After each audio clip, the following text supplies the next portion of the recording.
அன்புள்ள ஆண்டவரே, மீண்டும் உம்முடைய பலத்த கிருபை இந்த வாரத்தின் மத்திய நாளின் காலை பொழுதை காண்பதற்கு கிருபை கொடுத்த தயவிற்காக உம்மை துதிக்கிறோம். இந்த நாளிலும் வந்திருக்கின்ற எங்கள் ஒவ்வொருவரையும் உம்முடைய திருக்கரத்தில் படைக்கிறோம். எங்களை உமக்கேற்ற பாண்டமாக வணையும்.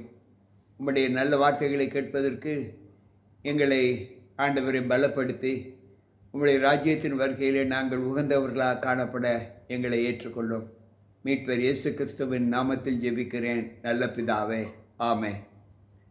அன்பு பிள்ளைகளே, தேவ வார்த்தைகளை கேட்பதற்கு மீண்டும் இந்த அதிகாலையில் தேவ சமூகத்தில் வந்திருக்கிற உங்கள் அனைவருக்கும் இந்த புதன்கிழமையின் காலையின் வாழ்த்துக்களை தெரிவித்துக் கொள்கிறேன். கர்த்தர் நம்மோடு இருப்பாராக. இந்த நாளிலும் தேவ வார்த்தைகள் நம்மை ஆண்டவருக்குள் பலப்படுத்தி நம்முடைய விசுவாசத்தை அவருக்கு மென்மேலும் காண்பிக்கக்கூடிய ஒரு மகிமையை ஆண்டவருடைய சமூகத்தில் நம்மை ஒப்புக் கொடுப்போம். இந்த நாளிலும் ஆண்டவர் நமக்கு கற்றுக் கொடுக்கிற தெய்வீக போதனை என்ன என்பதை இன்றைக்கு நாம் கணிக்கப் போகிறோம். புலம்பலின் புஸ்தகம் நாம் நன்கு அறிந்த ஒரு புஸ்தகம். இந்த புலம்பலின் புஸ்தகம் வேதாகமத்தில் 25வது இடத்தை பெற்றிருக்கிறது. இதில் மொத்தம் அடக்கப்பட்ட அதிகாரம் 5 அதிகாரங்கள். இதில் உள்ள வசனங்கள் 154 வசனங்கள் உண்டு.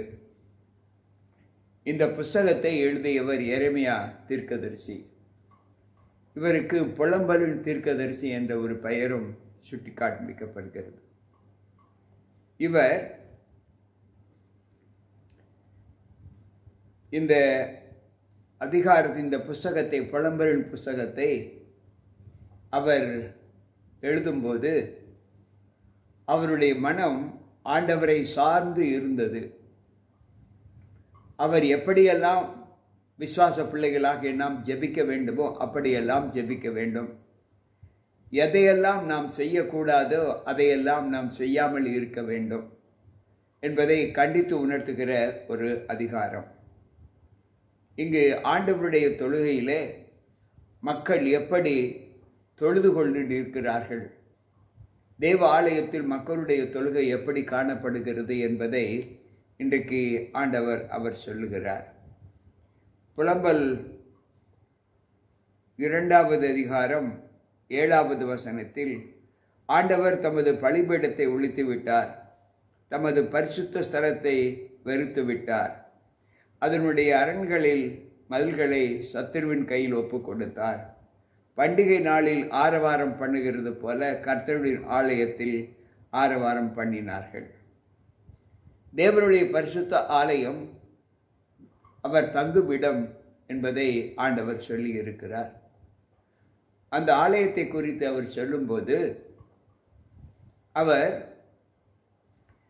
தன் பலிபீடத்தை அவர் ஒழித்து விட்டார், தமது பரிசுத்த ஸ்தலத்தை வெறுத்து விட்டார், அதனுடைய அரண்களின் மதில்களை சத்துருக்களின் கையில் ஒப்பு கொடுத்தார். பண்டிகை நாட்களில் ஆரவாரம் பண்ணுகிறது போல என் ஆலயத்தில், கர்த்தரின் ஆலயத்தில் ஆரவாரம் பண்ணினார்கள். அன்பு பிள்ளைகளே, இன்றைக்கு தேவ ஆலயத்தில் ஆராதனை பீடங்களில் எப்படி மக்கள் ஆராதிக்கிறார்கள்? மனம் போன போக்கிலே தாங்கள் ஆராதிப்பது அதிக பக்தி விருத்தியை கொடுக்கும், ஆண்டவர் கேட்பார் என்பதை அநேகர் நினைத்து அந்த ஆராதனையிலே பங்கேற்கிறார்கள். அன்பு பிள்ளைகளே, தேவனுடைய ஆலயம் உரத்த சத்தத்திற்கு உரியது அல்ல. தேவனுடைய ஆலயம் அமைதியும் சமாதானமும் சந்தோஷத்தை விளைவிக்கக்கூடிய இடமாக அது காணப்பட வேண்டும்.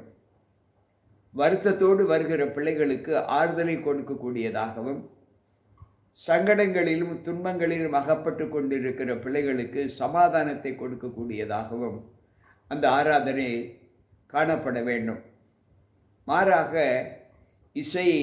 இசைத்து உரத்த சத்தத்தோடு பாடல்கள் பாடி நடனம் போன்ற ஒரு உடல் அமைப்பை அந்த இடத்திலே செய்து அதை பக்தி விருத்திக்கு ஏதுவான ஆராதனை என்று சொல்லுகிற ஒரு வழிமுறையை இன்றைக்கு திருச்சபைகள் கை கொண்டு இருப்பதை நாம் பார்க்கிறோம். அன்பு பிள்ளைகளே, ஆராதனை என்பது அது அல்ல. ஆராதனை என்பது தேவன் சொல்லுகிற வார்த்தை என்ன என்றால், நாம் தேவனுக்கு உகந்த ஒரு அனுபவத்தை எப்படி காண்பிக்க வேண்டும் என்பதை அந்த வசனம் நமக்கு கற்றுக் கொடுக்கிறது.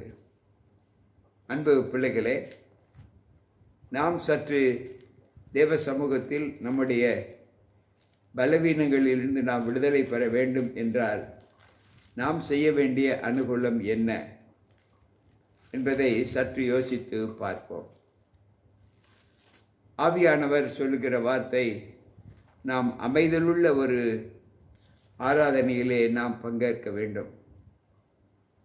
அங்கு ரோமர் 12வது அதிகாரம் 1வது வசனம் இப்படி சொல்லுகிறது, அப்படி இருக்க சகோதரரே, நீங்கள் உங்கள் சரீரங்களை பரிசுத்தமும் தேவனுக்கு பிரியமுமான ஜீவபலியாக ஒப்பு கொடுக்க வேண்டும் என்று தேவனுடைய இரக்கங்களை முன்னிட்டு உங்களை வேண்டிக் கொள்ளுகிறேன்.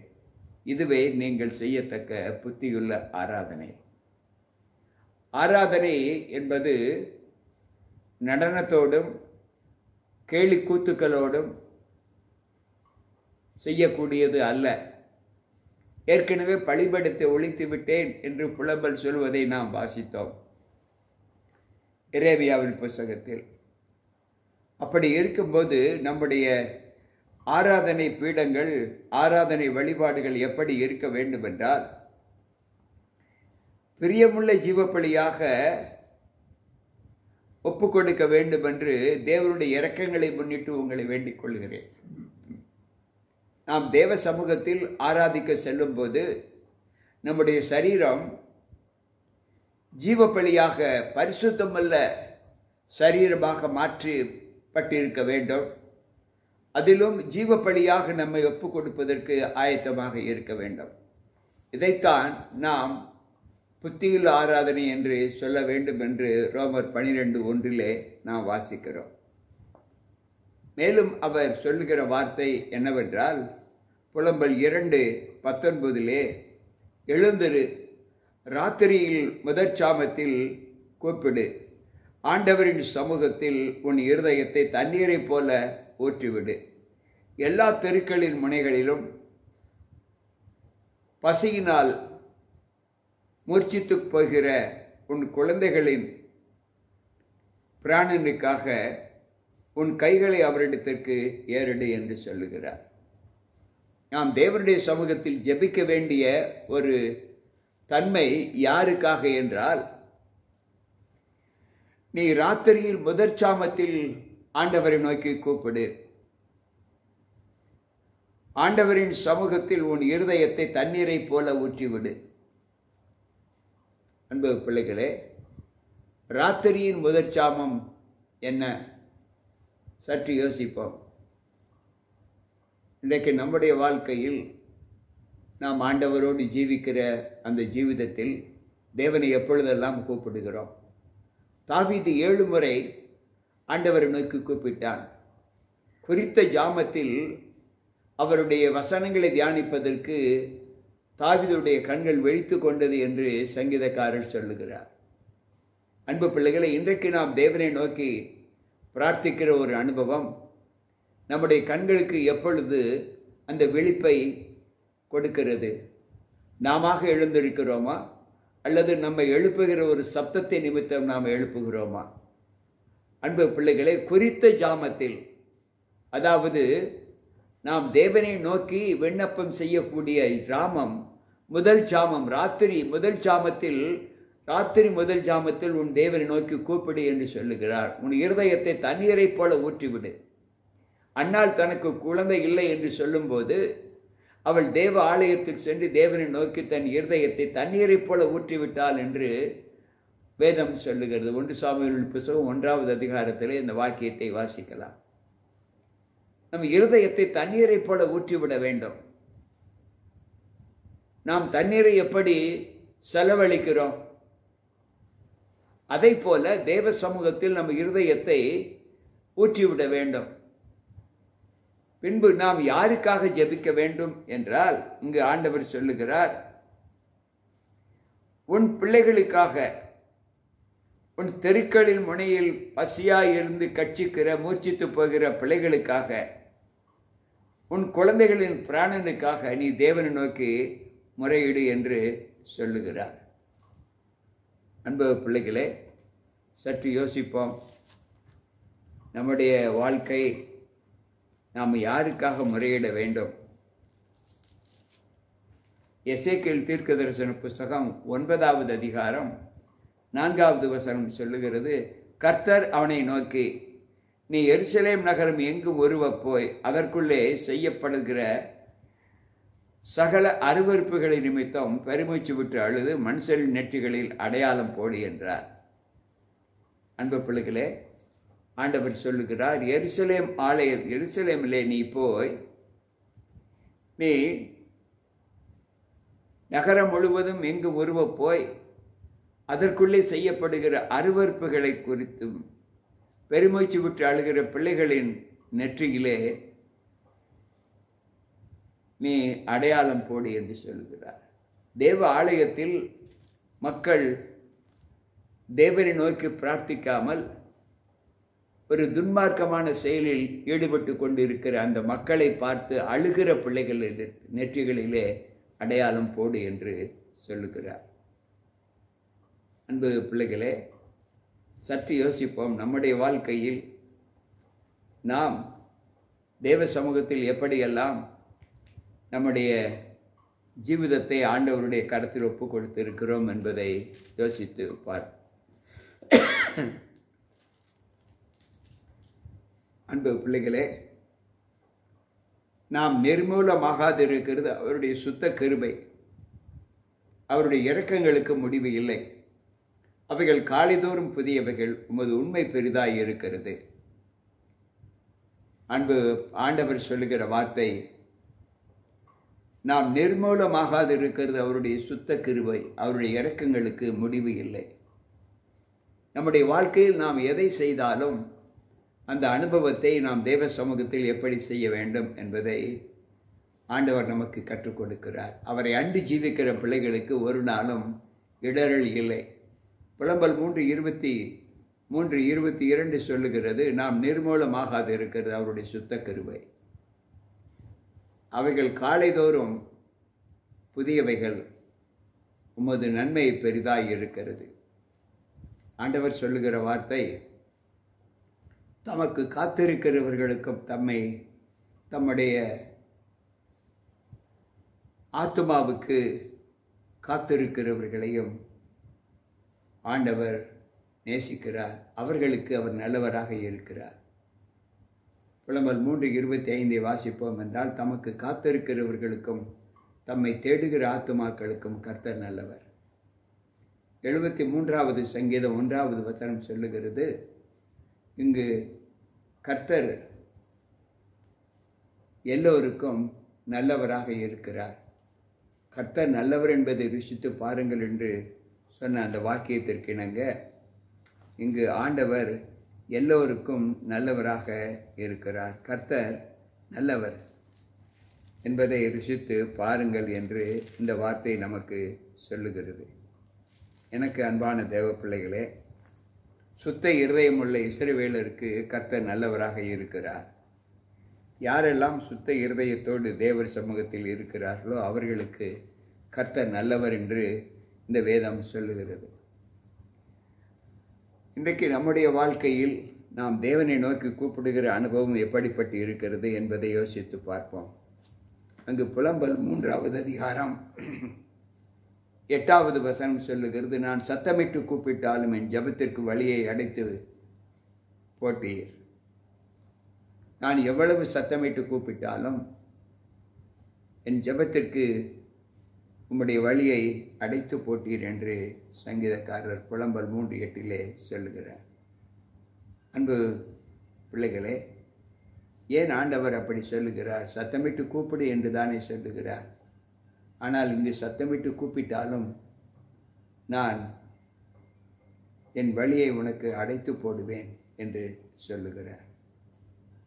அன்பு பிள்ளைகளே,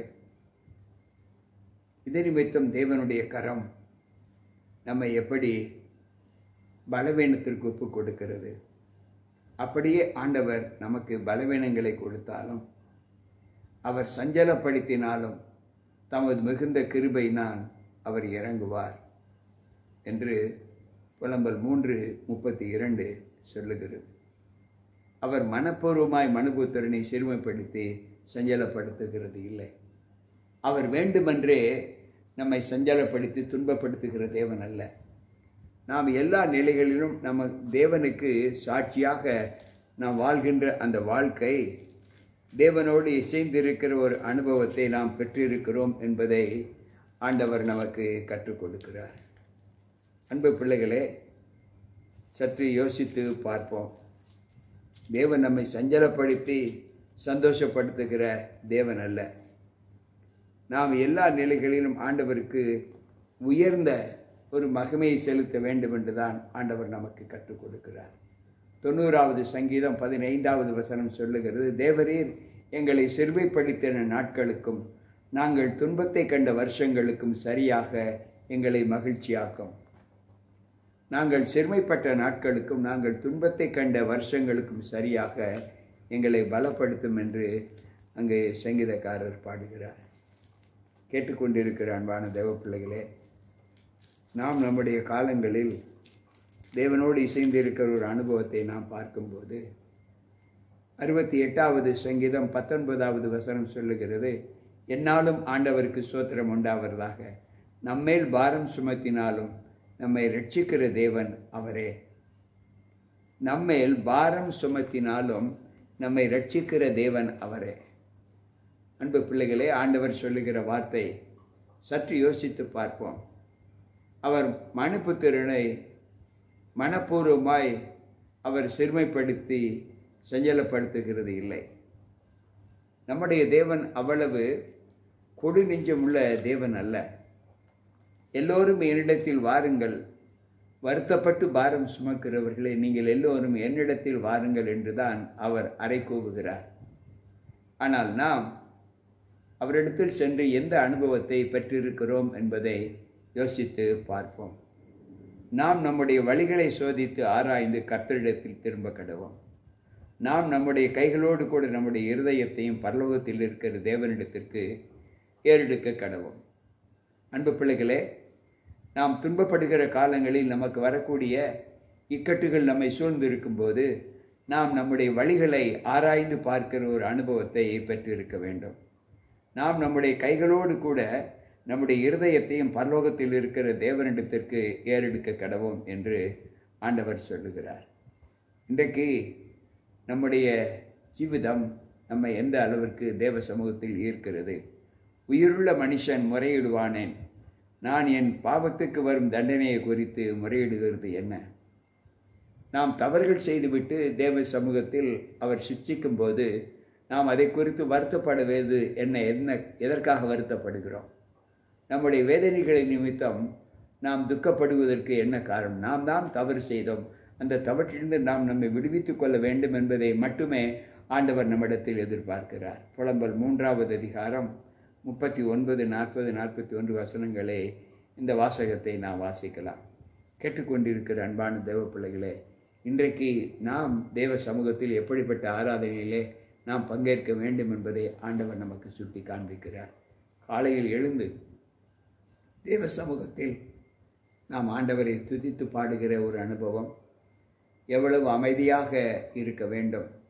தேவனை மகிமைப்படுத்துகிற ஒரு வழிபாடு அமைதியோடும் சுத்த இருதயத்தோடும் நாம் தேவ சமூகத்தில் நம்முடைய வழிகளை சோதித்து ஆராய்ந்து பார்த்து அதற்கேற்ற ஒரு ஆராதனையை நாம் செலுத்த வேண்டும் என்று ஆண்டவர் சொல்லுகிறார்.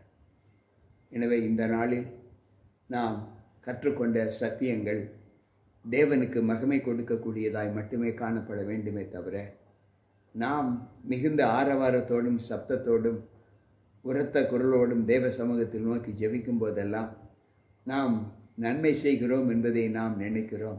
இல்லை, நம்மை ஜீவ பலியாக நம்முடைய சரீரத்தை ஒப்பு கொடுத்து தேவ சமூகத்தில் நம்மை தாழ்த்துவதே நாம் செய்ய வேண்டிய புத்தியுள்ள ஆராதனை என்று ரோமர் 12:1 நாம் வாசித்தோம். கேட்டுக்கொண்டிருக்கிற அன்பான தேவ பிள்ளைகளை, கர்த்தரை நோக்கி கூப்பிடு. அவர் உன்னை எல்லா தீங்குகளுக்கும் உன்னை நீங்களாக்கி மீட்டுக் கொள்ளுவார். எப்பொழுது என்றால், நாம் நம்முடைய வழிகளை கர்த்தருக்கு நாம் பரிசுத்தமாக ஒப்பு கொடுக்கும்போது, உன் வழிகளில் கர்த்தருக்கு ஒப்புக்கொடு, அப்பொழுது உன் பாதையை அவர் செவ்வைப்படுத்துவார் என்று சொன்னது போல, நாம் நம்முடைய வழிகளை ஆராய்ந்து பார்த்து தேவனுக்கு நம்மை ஒப்பு கொடுத்து அவரை துதிப்போம். கர்த்தர் நம்மை பலப்படுத்துவாராக. ஜெபிப்போம்.